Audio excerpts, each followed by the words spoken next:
Hello दोस्तों, एक बार फिर स्वागत है हमारे यूट्यूब चैनल में। कल अपन ने पिछली क्लास के अंदर पढ़ा था जो भारत के महाजनपद थे और राजस्थान के जनपद, इनके बारे में चर्चा की थी। आज अपन मौर्य साम्राज्य के बारे में चर्चा करने जा रहे हैं। तो मौर्य साम्राज्य कहाँ से और कहाँ तक फैला और इसका विस्तार क्या था, कौन कौन से यहाँ पे शासक हुए, उनके बारे में जानकारी हासिल करेंगे। सबसे पहले अपन बात करें मौर्य वंश की, तो मौर्य वंश का जो शासन था वो 322 से लेके 185 ईसा पूर्व तक था। दोस्तों छोटी सी बात अपन एक कर ले कंफर्म कि 322 ईसा पूर्व था और आजकल अपना चल रहा है ईस्वी। तो दोनों में फ़र्क क्या होता है कि ईसा पूर्व होता है वो ईसा मसीह के जन्म से पहले की बात होती है। मतलब जो ईसा पूर्व होता है ये उल्टा चलता है, मतलब 322 के बाद 321 आएगा, ना कि 323। और ईस्वी जो अपना वर्तमान में चल रहा है 0 से आगे, आज अपन 2020 के अंदर हैं, तो अगला जो साल आएगा वो 2021 आएगा और इसमें अगला जो साल होता है वो पीछे चलता है, मतलब 321। मतलब 322 से 185 ईसा पूर्व तक मौर्य साम्राज्य का शासनकाल रहा। अब इसमें देखो, सबसे पहले अपन बात करते हैं कि मौर्य साम्राज्य था कहाँ, तो वो था अपना मगध के अंदर। सबसे जो शक्तिशाली, अपन ने कल पढ़ा था कि जो मगध साम्राज्य था वो सबसे शक्तिशाली था। तो यहाँ पे जो मौर्य साम्राज्य था उसका उत्कर्ष हुआ। तो सबसे पहले बात करें अपन मगध की, तो मगध के अंदर सबसे पहले जो शासन था वो हर्यक वंश का था। हर्यक वंश का शासक था बिंबिसार।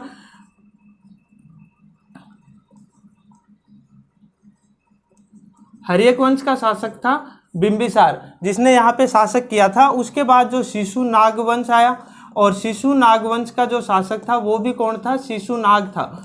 उसने अपने नाम के आधार पे ही यहाँ पे इसका जो वंश था उसका नाम पड़ा शिशुनाग। और उसके बाद जो अपना आया वो था अपना नंद वंश। नंद वंश का जो पहला शासक था वो था महापद्म नंद। इसके बाद जो आया शासन वो था मौर्य वंश का। तो देखो सबसे पहले अपने पास यहाँ पे हर्यक वंश का शासक था बिंबिसार। बिंबिसार के बाद आया अपना शिशुनाग वंश। शिशुनाग वंश का शासक था शिशुनाग। और नंद वंश का जो प्रथम शासक था वो महापद्म नंद था। और इसका जो अंतिम सम्राट वो था अपना घनानंद। और घनानंद को हराकर चंद्रगुप्त मौर्य ने क्या किया था, यहाँ पे मौर्य साम्राज्य की स्थापना की थी। अब देखो थोड़ी सी बात अपन पीछे की करें कि जो भारत अपना 16 महाजनपद में विभाजित था, तो उसके बाद ये मौर्य साम्राज्य था, ये आया कहाँ से। तो इसमें देखो सबसे पहले बात करते हैं अपन मौर्य साम्राज्य के पहले की कि जो अपना 16 महाजनपद था उसमें सबसे शक्तिशाली था मगध। अपन ने कल चर्चा की थी। और इसका जो शासक था, अंतिम शासक घनानंद। इस समय देखो 325 ईस्वी के आसपास से एक शासक हुआ था सेल्यूकस। इसने क्या किया था, भारत पर आक्रमण किया था। तो ये जो सेल्यूकस था ये यूनान का था, यूनानी शासक था सेल्यूकस। और इससे पहले जो भारत था, भारत में आपने एक नाम तो सुना होगा, सिकंदर। सिकंदर था पूरे विश्व को जीतने का ख्वाब रखने वाला एकमात्र शासक था सिकंदर। और ये क्या कर रहा था, पूरे विश्व को जीतता हुआ भारत की तरफ बढ़ता आ रहा था। और इस समय जो भारत का एक मुख्य शिक्षा का केंद्र था वो तक्षशिला था, तक्षशिला विश्वविद्यालय। और वहाँ पे मुख्य शिक्षा का केंद्र था। और ये यहाँ पे एक आचार्य थे जिनका नाम था चाणक्य। चाणक्य का दूसरा नाम एक अपने को और मिलता है विष्णुगुप्त। और एक नाम और मिलता है अपने को कौटिल्य। तो ये यहाँ पे एक शासक था, अपना अध्यापक था तक्षशिला विश्वविद्यालय में चाणक्य, जिसका दूसरा नाम था विष्णुगुप्त और कौटिल्य। तो ये देख रहा था कि सिकंदर है वो धीरे धीरे पूरे विश्व को जीतता हुआ भारत की तरफ बढ़ता जा रहा था। तो इसके माइंड में एक बात आई कि कैसे भी करके अपने को पूरे भारत को बचाना है, वरना ये जो सिकंदर है ये क्या करेगा, पूरे भारत को जीत जाएगा, पूरे भारत को रौंद डालेगा। तो इसने इसके लिए ये सोचा कि किसी ना किसी तरह से अपन क्या कर लें, एक अखंड भारत का निर्माण कर लें, और अखंड भारत का निर्माण जब हो जाएगा तो भारत किसी से भी पराजित नहीं होगा। तो इसने ये बात मन में लेके, और ये मगध का जो अंतिम शासक था घनानंद, ये सबसे ताकतवर शासक था, पूरे जो 16 महाजनपद थे उसमें सबसे ताकतवर शासक था घनानंद, इसके पास गया। और इसने घनानंद ने क्या किया कि इसकी बात को हल्के में ले लिया और इसको बुरी तरह से अपमानित कर दिया। चाणक्य 2-3 दिन तक इसका इंतजार करता रहा। घनानंद काफ़ी ज़्यादा विलासी राजा था, ये सिर्फ और सिर्फ शराब और शबाब में लीन रहता था। बस इसको प्रजा से कोई मतलब नहीं था, एकदम से विलासी राजा था, बस ऐशो आराम पे ज़्यादा ध्यान देता था। तो इसने चाणक्य की बात को मानने से इनकार कर दिया और इसका अपमान करके और इसको वापस से लौटा दिया। अब देखो, चाणक्य जब वापस आ रहा था तक्षशिला विश्वविद्यालय, तो उसने रास्ते में कुछ बच्चे थे जो मोर चराने का काम कर रहे थे। एक मोर पालक जाति थी, उसी के आधार पे इनका नाम क्या पड़ा है, मौर्य पड़ा है। तो देखो, मोर चराने का काम कर रहे थे, एक शिकारी था और शिकारी के पास कुछ बच्चे थे, वो मोर चराने का काम कर रहे थे।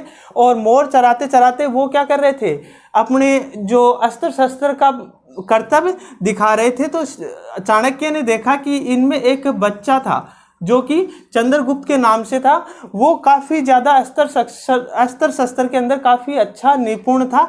इसलिए उसने, चाणक्य ने क्या किया कि क्यों ना मैं इस जो बच्चे को अपने साथ ले चलूं और एक राजा के रूप में तैयार करूं। तो इस तरह से जो कई जगह पे साक्ष्य मिलता है कि 1000 काशार्पण मुद्राओं द्वारा चाणक्य ने इस चंद्रगुप्त मौर्य को इस शिकारी से खरीद लिया था। और इनका नाम मौर्य इसलिए पड़ा क्योंकि ये मोर पालक जाति थी, इसलिए इसका नाम मौर्य पड़ा। अब देखो, चाणक्य क्या करता है कि इस बच्चे को ले जाता है और ले जाके जो तक्षशिला विश्वविद्यालय है वहाँ पे क्या करता है, अच्छी शिक्षा दीक्षा देता है। और अच्छी शिक्षा दीक्षा देने के साथ साथ चाणक्य ने चंद्रगुप्त मौर्य के मन में बस एक ही बात रखी कि तेरे को अखंड भारत का निर्माण करना है, कैसे भी करके बस भारत को सिकंदर के आक्रमण से बचाना है। अब देखो, धीरे धीरे क्या हुआ कि सिकंदर, अपना जो भारत है वो 3 तरफ से पानी से घिरा हुआ है। तो भारत के पास जो बाहर से जो आक्रमणकारी आए वो सिर्फ और सिर्फ उत्तरी और पूर्वी क्षेत्र से भारत के अंदर आए। तो इधर से भारत के अंदर आए तो यहाँ पे जो अपना राजस्थान वाला जो हिस्सा है इधर से आते हैं, इधर वाला जो क्षेत्र है वो हिमालय का क्षेत्र पड़ता है, तो और किधर से भी नहीं आ सकते। तो इस तरह से जो सिकंदर था वो इधर से आने की तैयारी में था। तो यहाँ पे क्या हुआ कि वो उसकी सेना काफ़ी दिनों से युद्ध लड़ रही थी, तो यहाँ पे सेना के अंदर काफ़ी भयंकर महामारी फैल गई। इस वजह से काफ़ी जो सैनिक थे वो मर गए और ये सिकंदर था ये भी वापस अपने सीरिया की तरफ लौटने लगा और रास्ते में यूनान के अंदर इसकी मृत्यु हो जाती है। और इस समय में जो यहाँ पे इसके सैनिक थे, जिसको जितना जगह मिली उसमें इन्होंने क्या किया, अपना साम्राज्य स्थापित कर लिया। तो इसी समय जैसे सिकंदर की मृत्यु हो जाती है, उसके बाद जो एक शासक आता है यहाँ पे,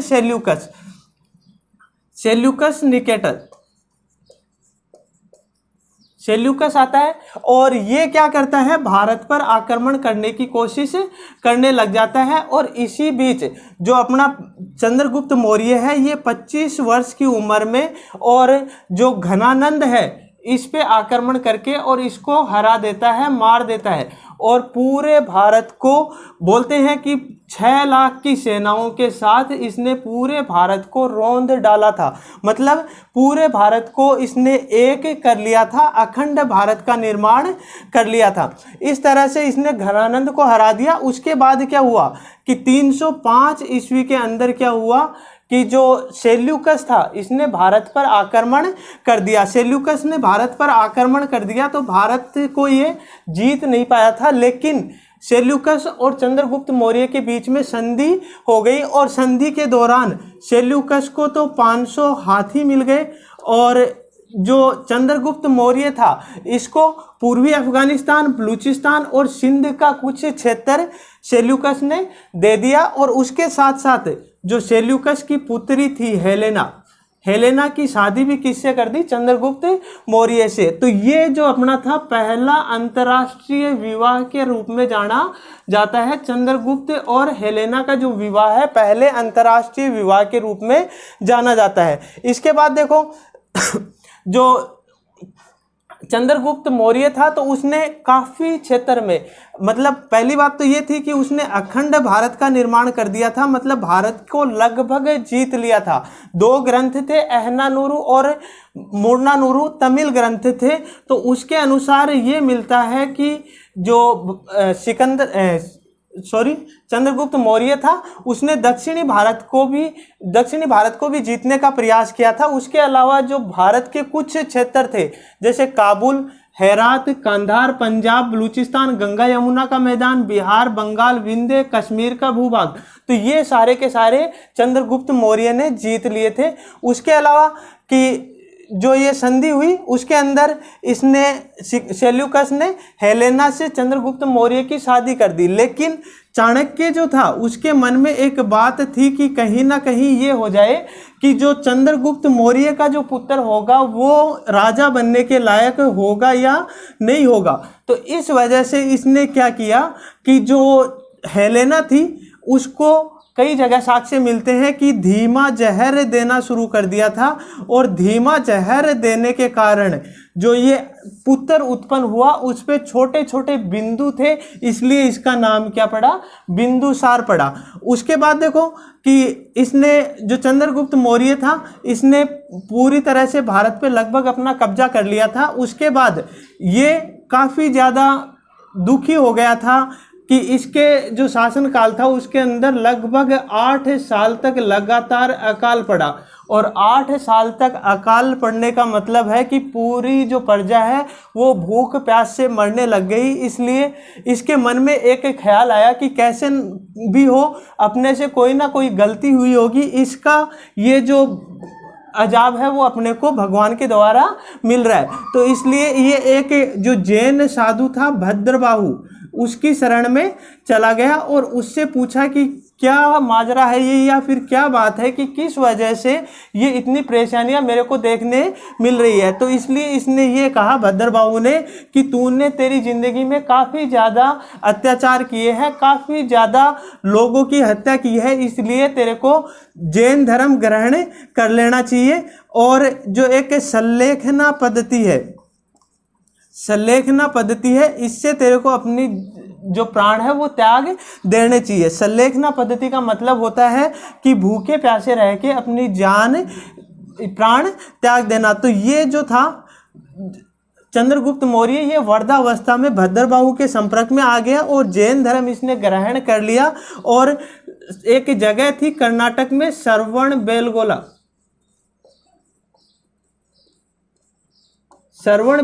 जगह थी कर्नाटक मैसूर में। तो यहाँ पे जाके इसने क्या किया? सल्लेखना पद्धति से अपने प्राण त्याग दिए। उसके बाद देखो दोस्तों आता है बिंदुसार का जो समय था वो 298 ईसा पूर्व से लेके 272 ईसा पूर्व तक था।